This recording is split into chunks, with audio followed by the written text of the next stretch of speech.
my way. I can't find it in the love of God.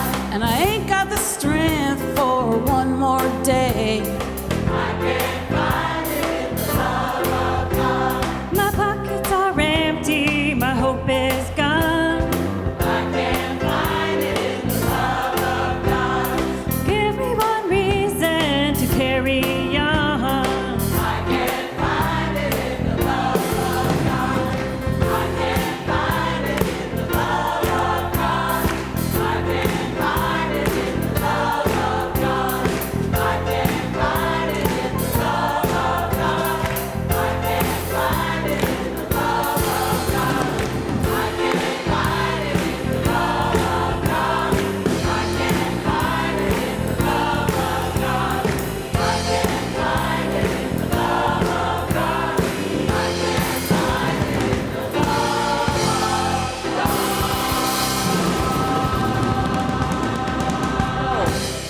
With great honor, I introduce Reverend Sharon Ramey, who has moved out of our state, but we welcome and are so grateful you're here to share yourself with us again.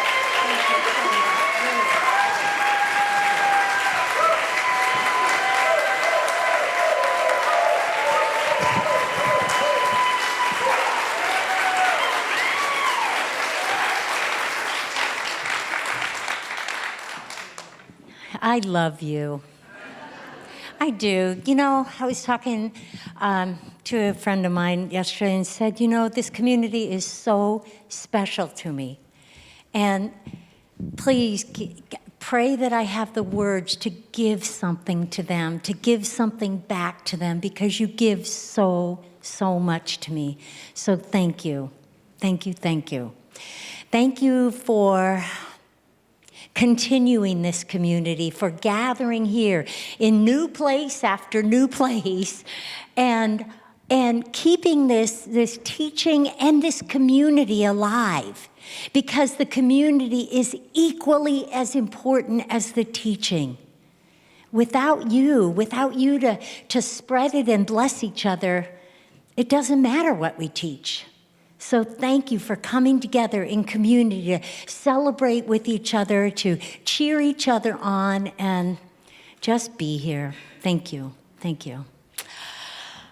So we're going to start today with an exercise. I can find it in the love of God. I want each of you to put your hand on your heart, if you so choose. And I want you to feel the love of God in there, that all-consuming, ever-powerful, infinite love of God, unconditional love. I want you to feel what that feels like, love.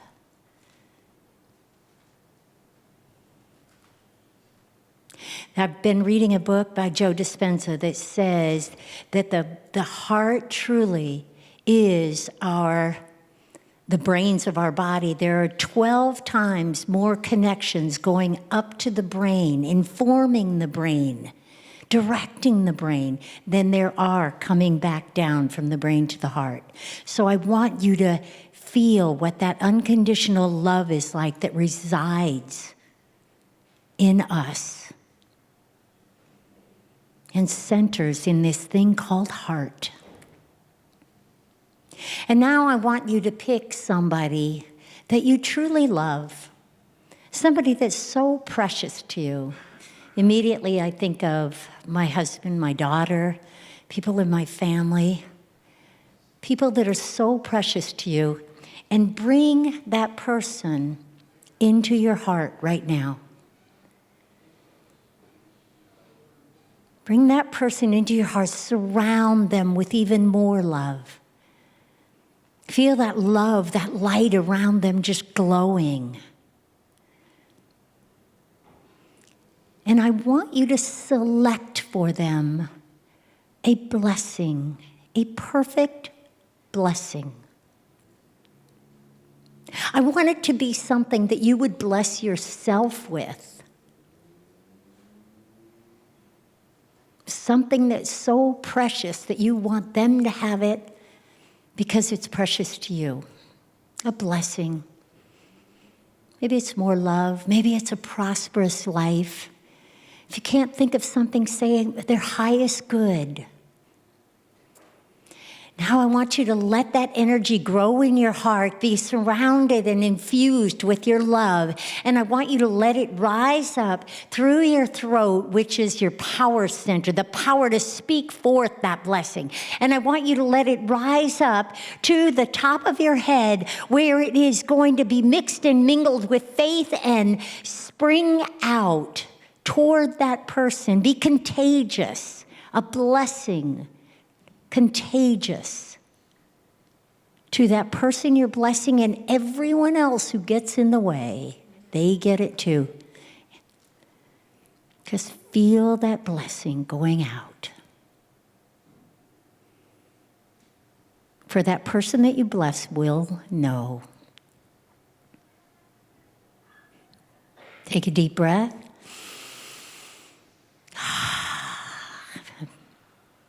And now I want you to just look around you. Stand up if you need to. Look around you. Find somebody in this room that you don't know,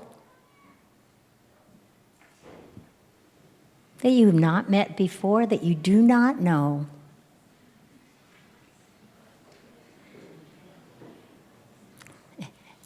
Now take that person and bring them into your heart. You don't know them. You don't know what they want. But I want you to, with your heart, get intuitive and think, what might this person want? Sometimes when I do this, the idea of, oh my God, they're seeking clarity. Oh my gosh, this is a person that really wants greater experience of abundance. Oh my, they're seeking connection, deep connection. Whatever it is, and if nothing comes to you, then say, I bless them with their highest good. Bless them with something that you're willing to accept yourself.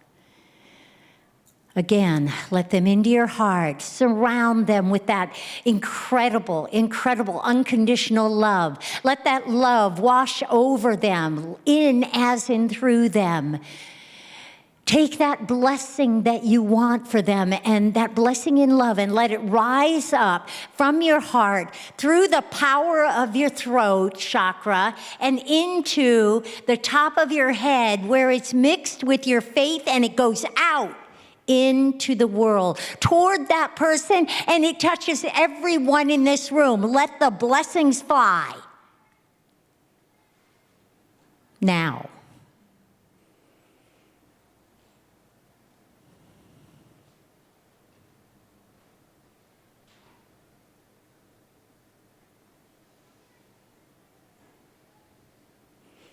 And now finally, take a deep breath. Take another deep breath. And I want you to pick someone who you've been criticizing this week, who's hurt you, who's made you outraged or angry, whom you fear. I want you to pick someone who is not someone that you would run toward blessing them. It may be someone in your family. It may be someone who you work with. If you can't think of anyone, open up the newspaper.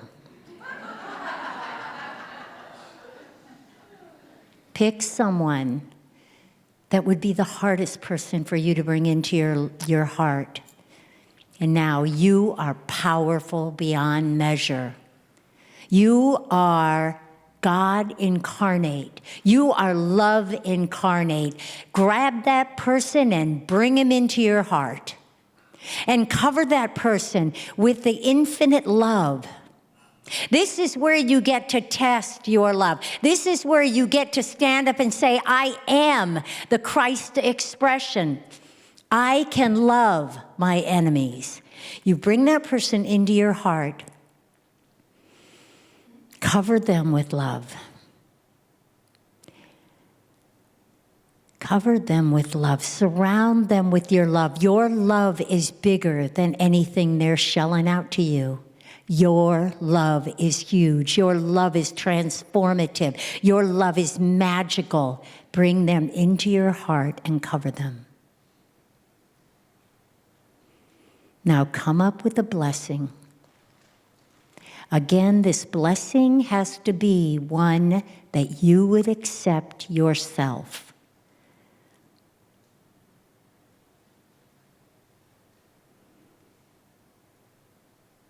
What are they seeking? You know, because we're all connected. We are all one. What are they seeking? What can you bless them with? Again, if you can't think of something, let the idea of their highest good come forth. And let that blessing rise up in you, filled with love, filled with such a powerful, light-filled love that it rises up through your throat chakra, through that place of power where you get to declare the power of your blessing. Let it rise up to the top and explode in faith through your top chakra and out into the world, directed at that person and covering everyone in this room, everyone in this city, everyone in this country and this world. That blessing is so powerful and so filled with energy that it is going out like a lighthouse spreads its light. Blessing, blessing, and returning back to you, full circle. Blessing.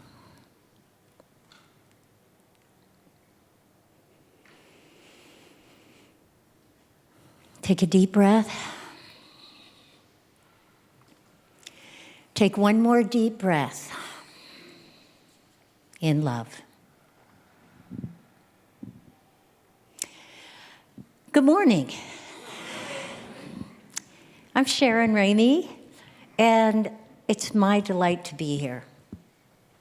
My purpose is to, I wish I could say, I used to say, I'm Sharon Ramey, I'm a minister at Center for Spiritual Living in Seattle. I'm a minister at Center for Spiritual Living in Seattle today, but my bigger purpose is to be a promoter for the abundant life for all of you. Promoter of the abundant life for all. That's my purpose. And today's talk is called Tag You're It. Tag You're It. Do you guys remember playing that game when you were a kid?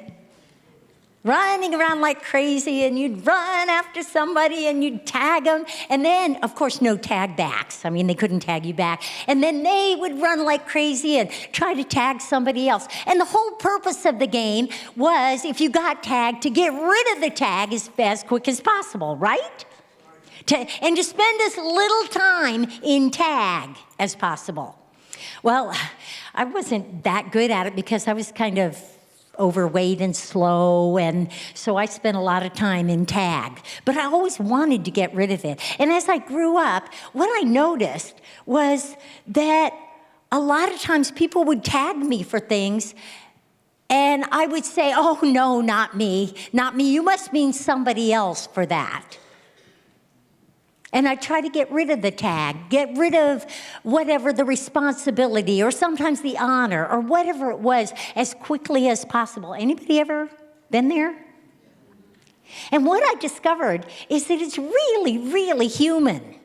I mean, they even speak about it in the Bible. And speaking of the Bible, I have to also go back 1 second because I have to do something. When I am in Texas, I don't have a community like yours. I don't have a community like this one. So I spend a lot of my Sundays wandering around and going and visiting other communities. And there are all kinds of different denominations. And one of the communities that I've gone to several times is a Christian community that Now you have to understand, Bernie, the little town I live in, is 16,000 people. This community is 1,600 people. A tenth of the entire city goes here. And it made me wonder, how does that happen, right? So what I've discovered is that every time I go to this community, the pastor starts off by selecting another community, a competitive Christian community in the area, and starts blessing that person. That community, all right? He picks a different church every month and has his entire church pray for that church. The last time I went there, it happened to be the Kendall County Cowboy Church. I kid you not. The Kendall County Cowboy Church. And he said that the Kendall County Cowboy Church really needed to have some walls put up, and that it was only going to be $4,000 for them to put up the walls to this metal building. And he believed that there was somebody in his community right now that might want to donate to the Kendall County Cowboy community in order to get their walls up. And at the very least, we were all going to pray for the Kendall County Cowboy Church so that that pastor prayed the sermon of his lifetime today, and so that that community was raised up and attracted lots more people, and they could do what their mission was. And we all prayed. Well, when I was doing a lot of teaching for the Better Business Breakfast, I discovered a book called Karmic Management. And in it, it said, if you want to succeed, you help somebody else succeed. It is no wonder to me why this church is growing like it is. He's praying for his competition. He's blessing his competition. It's amazing. So today, we're going to do that. I just got a call from my best friend before first service, and she was in tears because she's the minister of the Shiny Mountain Center for Spiritual Living in Kalispell, Montana. Her church just got broken into, and a whole bunch of stuff, even their security system was taken. The computers were taken. There were walls that were damaged. There was damage all over everything. And this is right before church. So I'm asking you right now to please say a prayer for her, to please hold her in the highest. You may not be a member of her community, but tag, you're it. You're the one to pray and bless her today, to hold that community high, and to think, what would I want if I were in that position? So please, everyone just join and send out a collective blessing to dear Yvonne and the entire community there. Agreed? Yeah. Agreed. So now back to my talk. So we're in the game. Tag, you're it, right? It's human to think that's not mine. To have somebody say that, tag, you're it. You're responsible for this and this. It's human to want to get rid of it because we think maybe we're not up to it. I ask you to revisit the story of Moses. Now, as you recall, because you all have read this story in the Bible, right? As you recall, Moses was sent down the Nile in a basket, and he got picked up by the Pharaoh's daughter. He was raised in the palace. He was raised with the finest Pharaoh things, and he was taught the language and all this sort of stuff. Well, he ended up discovering he was Jewish, and he ended up going out to the desert, and because he had killed one of the Egyptians for terrorizing one of the Jews. And so he went out to the desert, excuse me, let me just.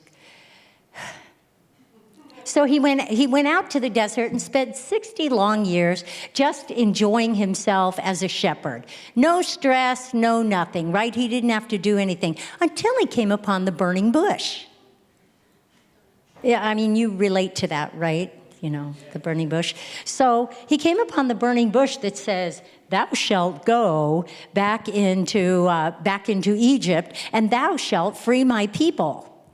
Thou shalt do whatever thou does in order to free the people, the Hebrews that are held captive. And what did Moses say? What? Yeah, he said, take my brother. We have an award up here for somebody who's read the Bible. Yeehaw. Now, at the Kendall County Cowboy Church, you would all have your Bibles here.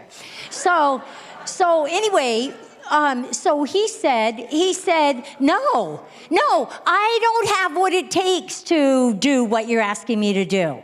I can't speak in public. I can't speak to the Pharaoh. They're going to kill me. I can't do it. Here, take Aaron.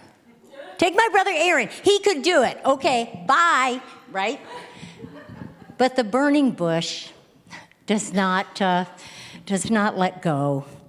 And the burning bush told Moses, no, it's yours. I will support you. I will support you. This is what you're to do. Tag, you're it. This is what you're supposed to do, and I will support you. And so, as you know, Moses went forward, and he was able to part the river and go up the mountain and get the 10 Commandments and all these various things in order to provide freedom and a new life, a prosperous life for these Hebrew people. But he tried to give away the tag. What about Jesus? A lot of times, don't you think, well, Jesus was so spiritual, surely he said yes to the tag, right? No, not initially. His original tag was at the wedding in Cana. Remember? No, of course you don't remember. You don't read your Bible. So he said Jesus is at the wedding in Cana, and they run out of wine. They run out of wine, and his mother, as all good mothers do, right, Scarlett? His mother says, honey, take care of that. They need some more wine. And what does he say? It's not my time, woman, right? How many of you have not accepted the tag because it's not your time? Because you're not ready? Because, maybe this, come on, the first miracle is turning water into wine. I would be scared of that. Like, what if it didn't work? Or what if it tasted bad? Anyway, I diverge. I digress. So anyway, he's supposed to turn the water into wine, and he says, no, it's not my time. What does she do? Good Jewish mother. She says, yes, it is. You over there, you servants over there, help. Just do whatever he says. Just do whatever he says, and he'll make it happen, okay? And she walks away. So Jesus is left with doing a miracle, but first he wanted to give away the tag. Do you get that? There are tons of things in life that we are tagged to do. You're being tagged today to bless. You're being tagged today to bless somebody that you really don't want to bless. But tag, you're it. Because guess what? We are called to do that which seems impossible, but our spiritual nature makes it possible. Got that? You are tagged daily. Now, if you think that being angry, being outraged, being hurt, being all of those things is a place where you should stay, then consider again what the great leaders of the world do. Sometimes when we look at what's going on in politics, for example, right now, what's going on in our country, we get those things. We get outraged, we get mad, we get angry, we get sad, we get hurt, we get all of those things. But the great leaders of the world, like Martin Luther King, He was feeling all of that with his people. And then all of a sudden he says, I've got a dream. I've got a different idea of how we can bless. Because guess what? From that place of anger and outrage and hurt, we can't create.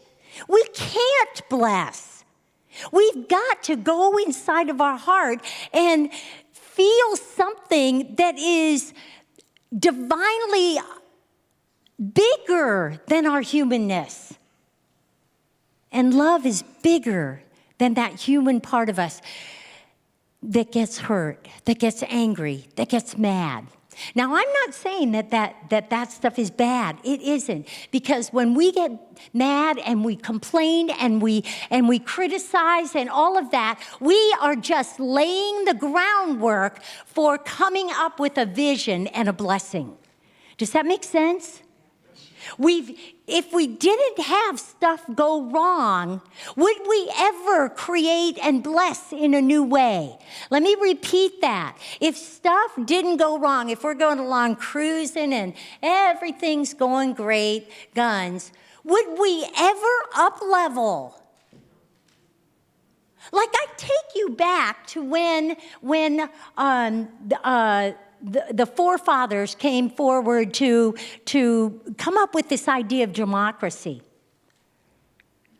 If England was doing, they were ruling with more love and there was not a need to rise up, would we have ever discovered this thing called democracy? If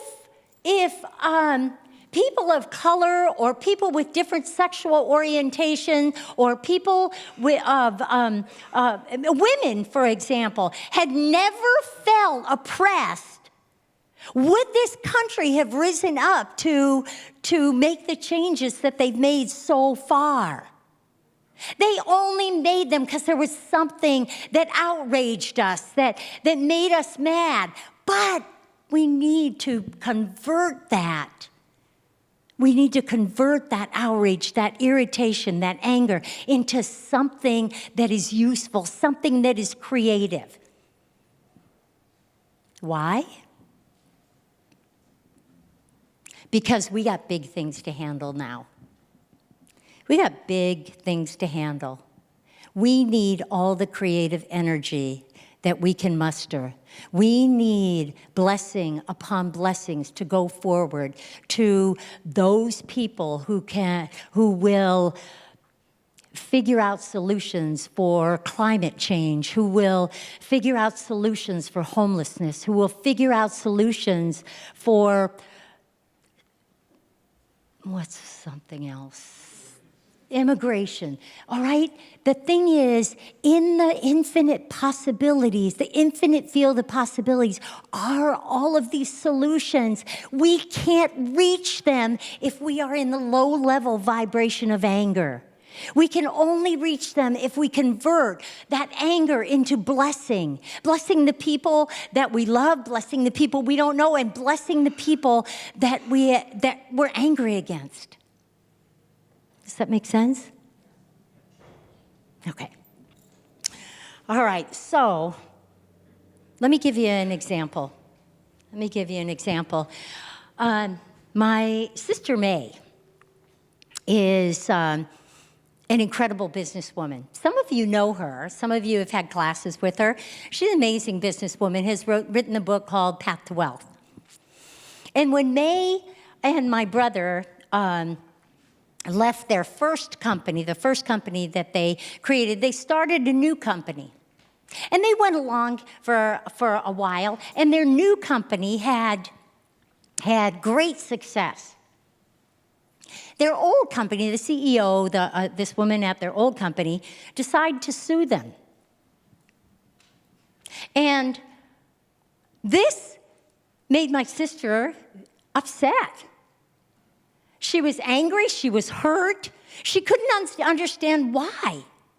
She kept asking, why would this lady do this to me? Have you ever been in that situation?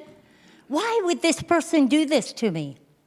And then she asked it in a very real way. She goes, wow, why would this lady do this to me? And the reason, what she came up with is this lady just wanted what she wanted. This lady just wanted success and prosperity. And May got the idea that possibly this lady thinks that I'm stealing her business. So what May decided to do was write to this lady's angel and bless this lady. And she blessed their company. And she blessed him with exactly what she wanted because she knew that this lady probably wanted that too. She blessed him with great success. She blessed this company with lots of sales. She blessed this company with prosperity. She blessed this company with everything she wanted. Within very short time, the lawsuit was dropped. All of May's expenses were paid.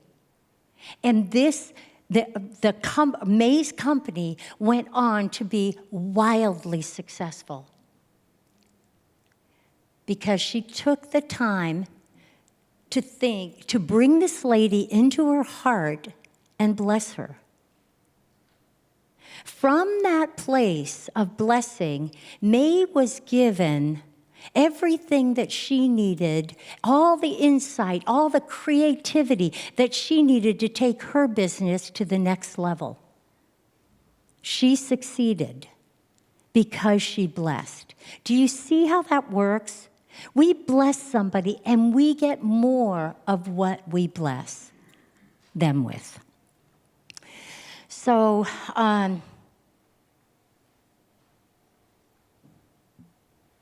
how do we do this? You know, you did it right at the beginning. You did it when you brought people into your heart, when you got centered in love, and you brought people you loved into your heart. You brought people that you didn't know into your heart. You brought people that you didn't like at all, or even stronger, into your heart.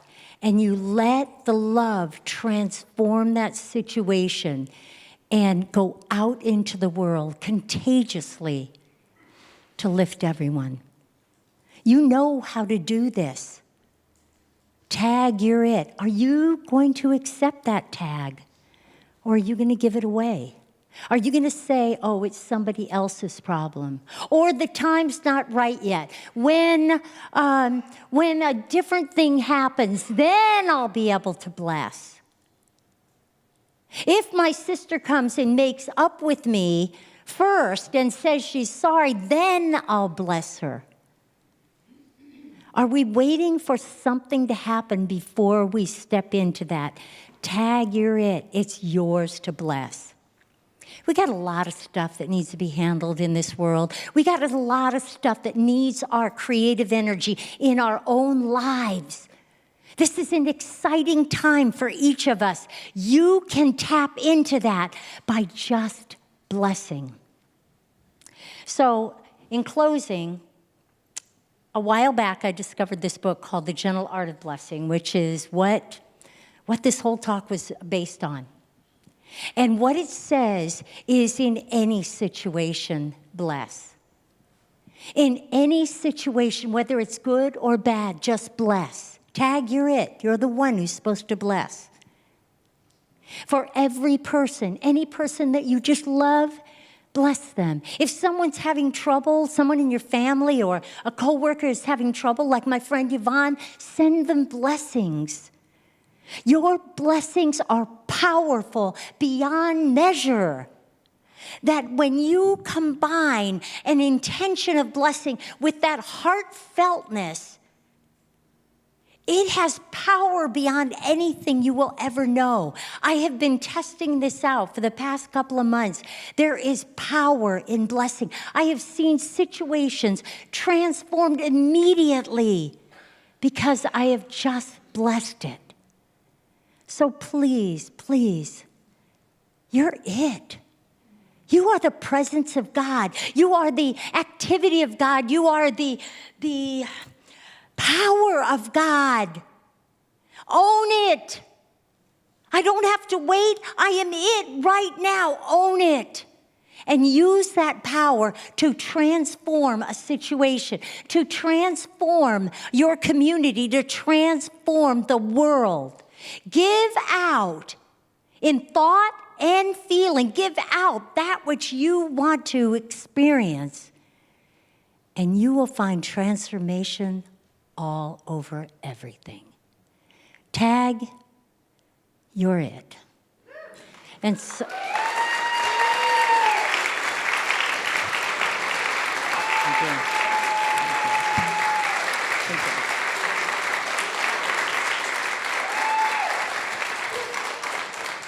thank you. And so my prayer today is just a blessing. It is a cumulative blessing. Everybody, choir, come on up. So what I want you to do is join me. I am not going to do this blessing by myself. I want every one of you to join me in agreement and in that heartfelt feeling that we are a blessing, and it is our job to give forth that blessing. That we are filled with more power, more love, more godness than we will ever know, and it is ours to give that out. The world is waiting for us. We bless, and so it is. Amen.